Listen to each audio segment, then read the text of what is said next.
1952, you had an officers' coup in Egypt, right? 1969, Gaddafi in Libya, also an officers' coup.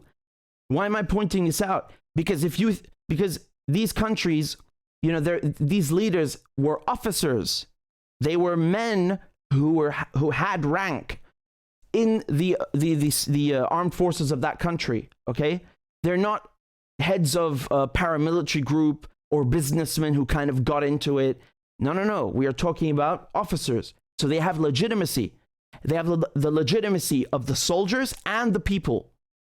When we talk about Prigozhin, as I said, he's not an enlisted man. He's neither an NCO nor an officer. So as much as the victory in Bakhmut looks good on his resume, right? He doesn't have this sort of legitimacy. However, you do have a very good chunk of Russian soldiers. So I'm not talking about Wagner. I'm talking about Russian armed forces who do support Wagner, right?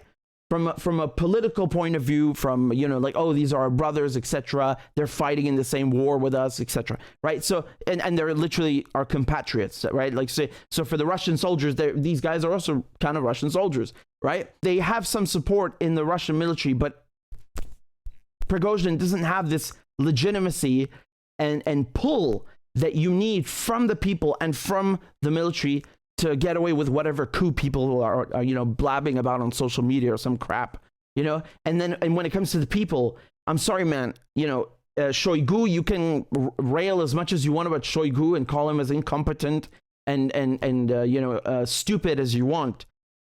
But, you know, Shoigu is not the leader of the country. It's Putin.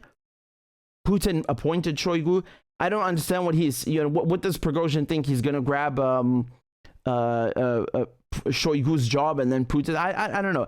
I mean, I'm not saying necessarily that this is his plan, but people, like, they're kind of, you know, saying that, oh, he just wants to coup the country and so on. With what army? This guy has what, 25,000, 30,000, even let's say 50,000 troops. These Russians are not going to fight against other Russians, especially when the Russian armed forces are, we're talking about hundreds of thousands of troops. So I don't know how people just come up with these like mad scenarios, you know?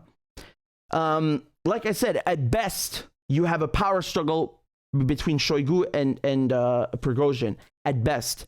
Once again, how do you get support of the people, especially in this day and age? You need presence not only on the media, on legacy media, television, radio, and print, but also on social media. Yeah, maybe Wagner and Prigozhin have a lot of followers online, but they don't, again, you know, who are you competing with? Shoigu is like a non-figure. I mean, and Putin, forget about it. So there you go.